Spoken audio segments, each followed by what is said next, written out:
Hi YouTube, welcome to the Emporium Outdoors. My name is Michael and just behind me is Esme. So this is a bit of a departure from our normal kind of videos. We're out in my new Jeep.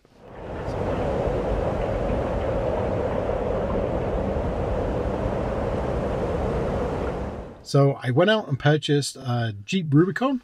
It's a 2021 model and it's a nice green color. It's my favorite. And we're going to do some kind of overlanding camping. So we're just north of Porcupine Hills in Alberta. It's a very beautiful area. We're just in the foothills of the Rocky Mountains. So let's get started.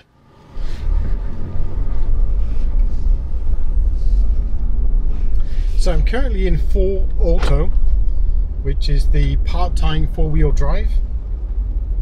And we're just on this kind of gravel surface at the moment, which I'd be fine probably in 2-wheel drive too.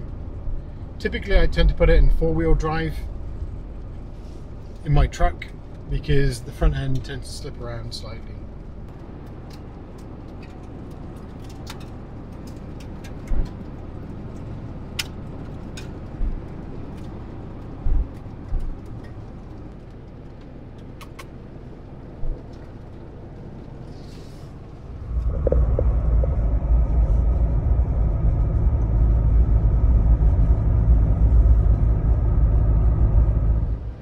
So the trail has got a little bit icy and we've got to the Porcupine Hills public land use zone. So this is the start of the area.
Well, we found a nice little camp spot that we're going to set up in. The plan is to sleep in the Jeep tonight. There's enough room for me to kind of stretch out, so that's my plan. I don't think I'm quite level though, so I might have to scooch back and forth. But let's take a look outside and see how it looks. So it's a nice clearing. And someone's already set up a fire pit. I'm just going to use my small stove.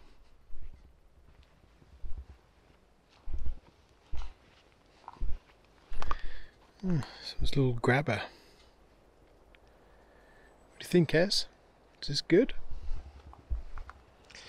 It is hunting season as well, so there are a few guys driving around in trucks.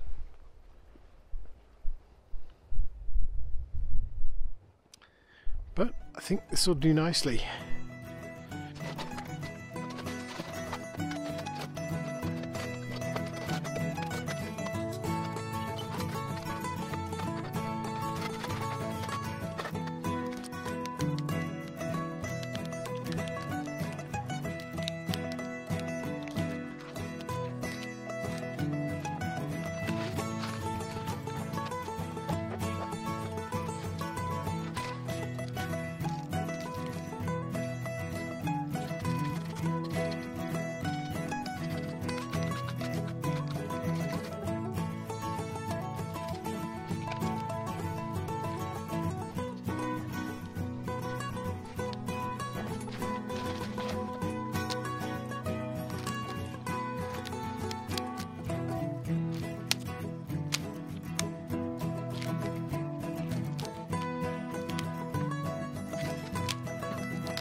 So let's talk about the elephant in the room. Why did I buy the Jeep?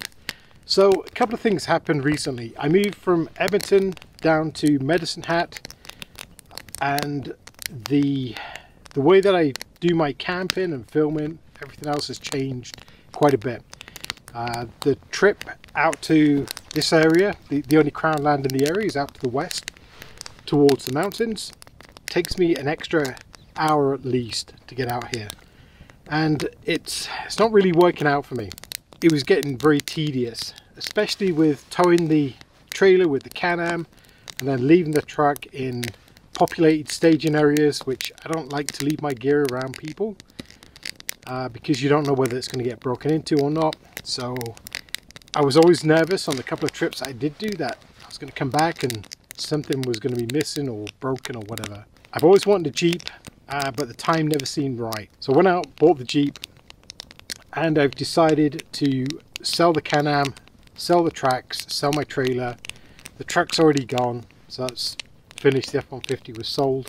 The channel was getting a little bit stale, if I'm honest, because there's only so many ways you can drive out in the bush with a UTV and set up a camp. Yeah, I tried to keep it as varied with using different tents and trying to make it informative, different equipment.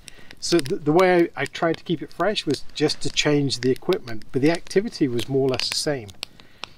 And I really enjoy doing that, but I'm not sure how good that is to watch, if I'm 100% honest.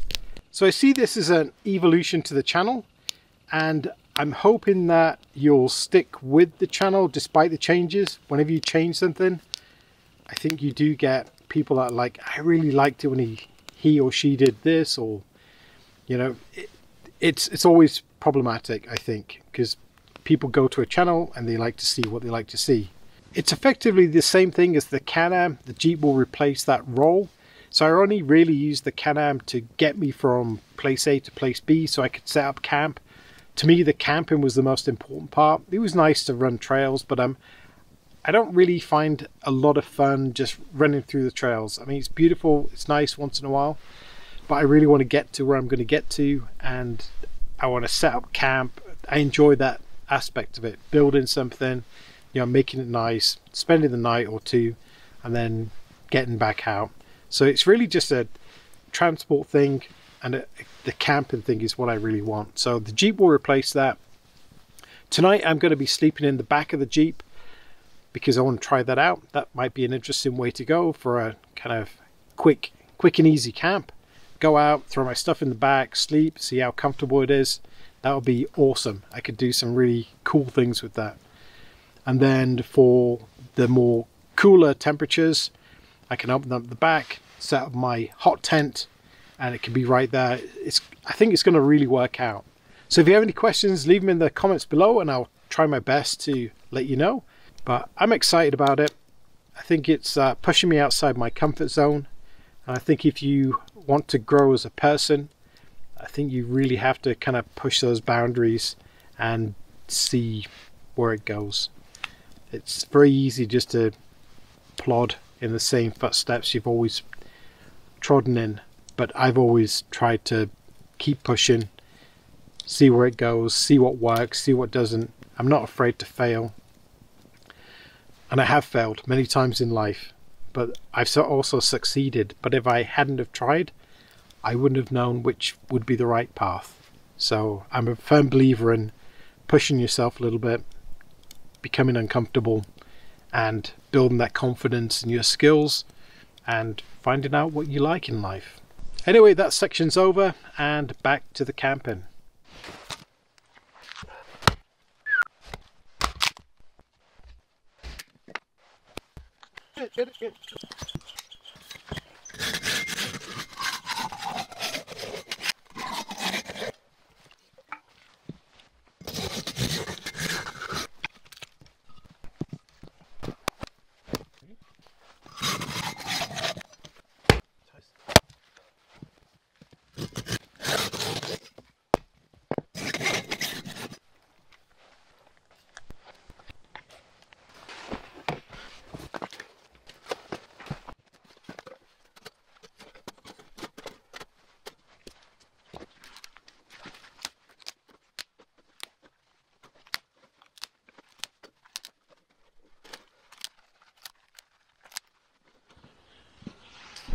So what do I think about the Jeep JL? This is the Rubicon model.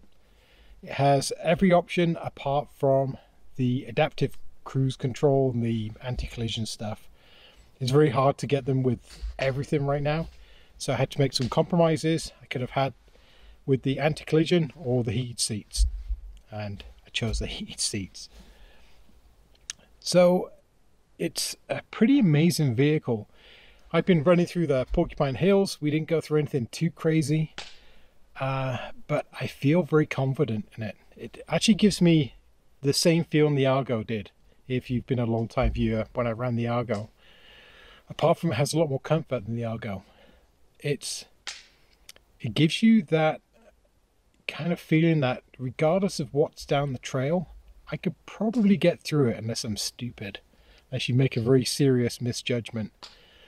It's very capable. I ran through all the different types of setting, putting it in low range, locking the differentials, just playing with all the different things. And this thing will happily spin all 4 tires, trying to climb an incline in mud. It was quite remarkable. This is in the stock configuration, obviously. It's the 33-inch KO2s, the BF Goodrich KO2 tires, which I had on my last truck, and I love them. They seem to be doing well on here. I'm not sure whether I'm going to change the tires out to bigger 35s, maybe in the future. I've ordered a winch for the front. It's a worn winch. It fits into the steel bumpers that came with this, so I just have to adapt, take some plates off and put that in, so I'll have a winch, which is a big thing. I did bring a come along and some straps if I did get stuck, but I've been trying to keep it sensible.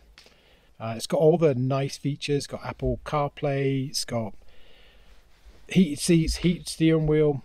Just feels great. It feels quality, it feels solid, and I'm very pleased with it. So I'm actually very, very pleased with it. So whether that will stay the same over the months and years as I own this Jeep, well, time will tell. But at the moment, when it's brand new configuration, I love it. I love the look of it, I love the feel of it, and I think it's going to be a good choice. And I can only imagine the places I'm going to take this thing and the videos I'm going to make for you guys on YouTube. So if you'd like to see more of this content, then make sure you're subscribed, and we'll kind of evolve together. I'm going to learn lots about Jeep things and different places to take it. So let me know if you own a Jeep, what your thoughts are, whether you love them or hate them. Seems to be that camp. It's either you're very pro or very con. There doesn't seem to be many people in the middle about Jeeps, but so far so good.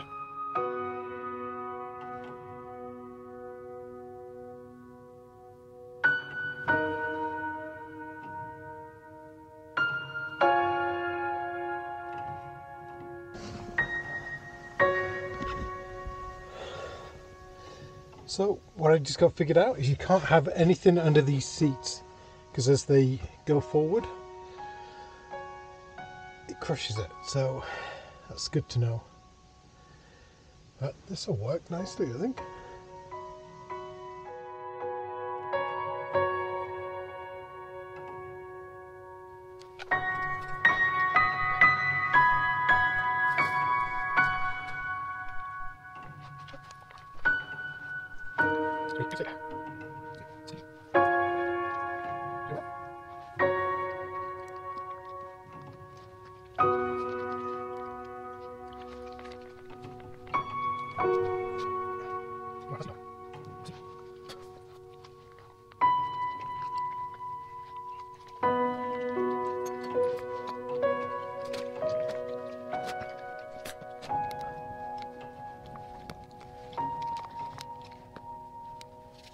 Starting to look pretty inviting.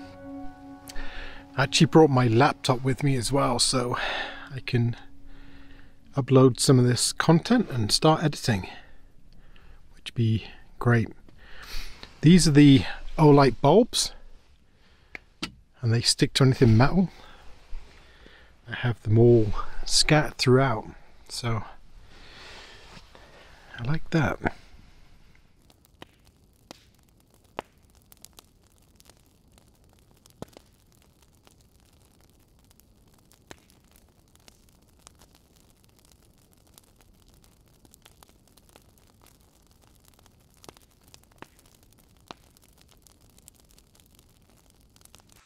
Well, good morning. We had a very good night in the Jeep. It was very comfortable. Had my big sleep bag, which was nice. And we packed up in like 30 seconds. It's way the future. And now I think I'm going to head to the mountains again. So have to pick up some supplies, some more water. But we're all set, all ready to go. It's quite a difference from packing up a tent and everything else. So yeah, on to the next adventure.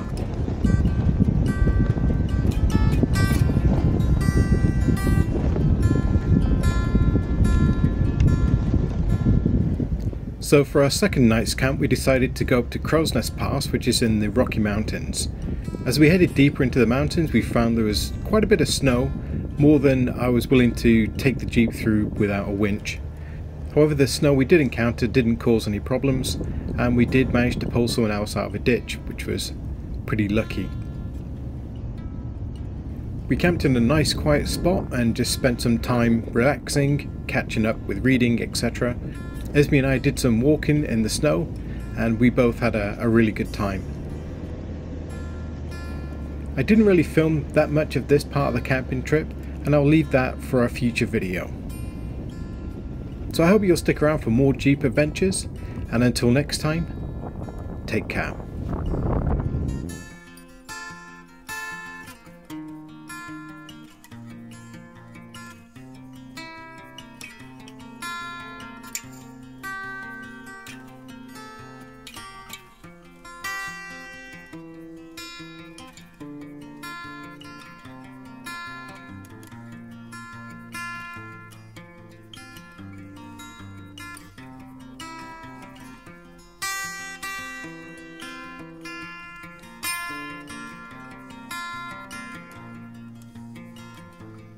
And as always, thank you very much for watching. If you like my videos, leave me a comment, maybe a thumbs up, and don't forget to subscribe.